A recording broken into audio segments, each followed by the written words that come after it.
Ce sont des opérations lourdes et qui nécessitent un suivi important.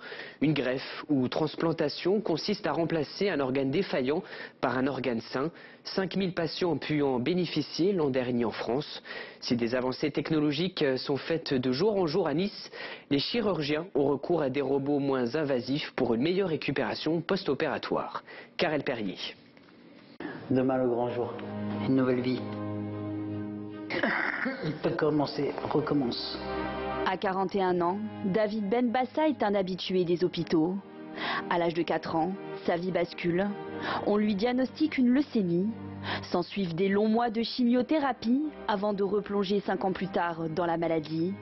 En juillet 2022, ses reins ne fonctionnent plus. Pendant 2 ans, il subit donc des dialyses 3 fois par semaine pendant 4 heures pour épurer son sang.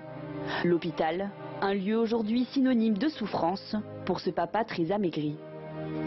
Pour moi, l'hôpital, plus il est loin, mieux je me porte. Ah ouais, l'hôpital, non c'est bon, j'en ai vu, je les ai tous vus.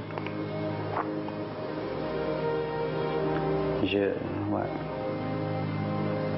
37 ans d'hôpitaux, d'aiguilles et de rechutes. Pourtant, dès demain, David s'apprête à subir une greffe du rein grâce à un donneur vivant, son frère Nicolas. La lumière au bout du tunnel. Fini de se lever à 4h30 tous les 2 jours. Avoir une vie normale, quoi. Retravailler, repartir en vacances même. C'est la chose que j'ai promis à mon fils, pour n'aller partir en vacances. Donc ouais, non, ça va être une autre vie. Nicolas et David sont hospitalisés dès la veille. Un amour puissant entre ces 2 frères, leur permettant d'affronter toutes les épreuves de la vie. Quand tu es avec un frère et que tu grandis avec un frère, tu as cette chose de te dire toi t'as rien, et malheureusement David il a pas mal de problèmes. Aujourd'hui tu as besoin de moi, autant que t'en profites et que après on vive tous les deux de manière plus sympathique. Maintenant j'ai hâte que ça se passe et qu'on arrive à l'opération et qu'on se réveille et qu'on soit après beaucoup plus détendu. On se retrouve. Oui, vous allez bien? Oui. Il est 20h. À la veille de la greffe, l'angoisse commence à monter pour les 2 frères. Leur chirurgien vient les rassurer. Un moment important. Donc vous savez que demain matin ce sera avec vous en premier. Ouais. Je commencerai l'intervention pour faire le prélèvement d'organes, d'accord, sous robotique. Et après pour m'en remettre. Alors globalement vous allez vous en remettre très rapidement parce que vous aurez immédiatement quasiment plus la dialyse. Et donc ça c'est quand même une source de fatigue chez vous importante. Hein. Là vous allez vous imaginez que presque du jour au lendemain ça va changer votre vie. Merci beaucoup. Le lendemain matin, il est 7h, direction le bloc opératoire pour Nicolas. Une première équipe est mobilisée pour procéder au prélèvement du greffon. Ce robot médical est dirigé à distance par 2 chirurgiens. C'est la chirurgie robotique. Ok, au niveau des vaisseaux on est très bien. Précisément, en ce moment, je suis en train de faire une dissection des vaisseaux pour pouvoir permettre de libérer le greffon. Contrôlé par 2 instruments au niveau de ses mains et de ses pieds, l'opération est alors plus précise et moins invasive pour le donneur. La chirurgie robotique, ça va permettre à ce patient très jeune de ne presque pas avoir d'impact sur sa vie, sur aussi son revêtement corporel, car il n'y aura quasiment pas de cicatrice.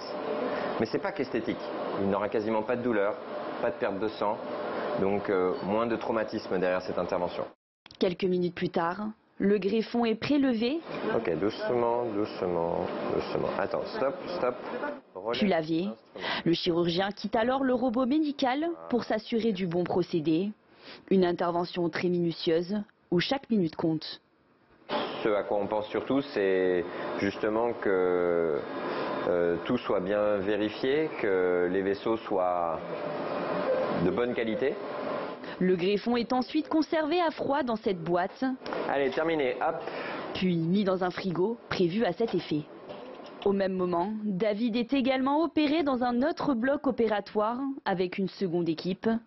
À l'inverse de son frère, il subira une chirurgie classique, autrement dit, ouverte. Le robot n'est pas tout à fait adapté pour l'instant pour cette chirurgie. Mais les choses évolueront et je suis sûr que dans quelques années, il y aura encore une amélioration. Est-ce que je peux avoir une blouse? Merci. Pendant de longues heures, le chirurgien passe à la greffe. Non. Les vaisseaux sanguins principaux du rein greffé sont connectés à la veine et à une artère du receveur. 13 heures, l'opération est enfin terminée. C'est une intervention pas simple, compliquée dans sa logistique, compliquée techniquement, car les vaisseaux sont tout petits dans le cas d'espèces. Et surtout, on n'oublie pas la charge émotionnelle, car on prélève le greffon de quelqu'un qui n'est pas un patient, c'est un donneur. Et donc, pour nous, c'est une situation inhabituelle, car on a toujours l'habitude d'opérer des patients. Ce qui veut dire qu'on a encore moins le droit à l'erreur, parce qu'il n'est impossible de laisser des séquelles à quelqu'un dont on ferait juste un prélèvement pour un don. Après une longue phase de réveil, Nicolas est désormais sur pied. Tout s'est bien passé pour le jeune homme. J'ai pas trop de douleur et le réveil s'est plutôt bien passé. Pour son frère David, le réveil fut plus compliqué. En soins intensifs, il n'a pas été possible pour notre équipe de lui rendre visite. En espérant de jours meilleurs, David devra rester encore une dizaine de jours à l'hôpital avant d'être sur pied.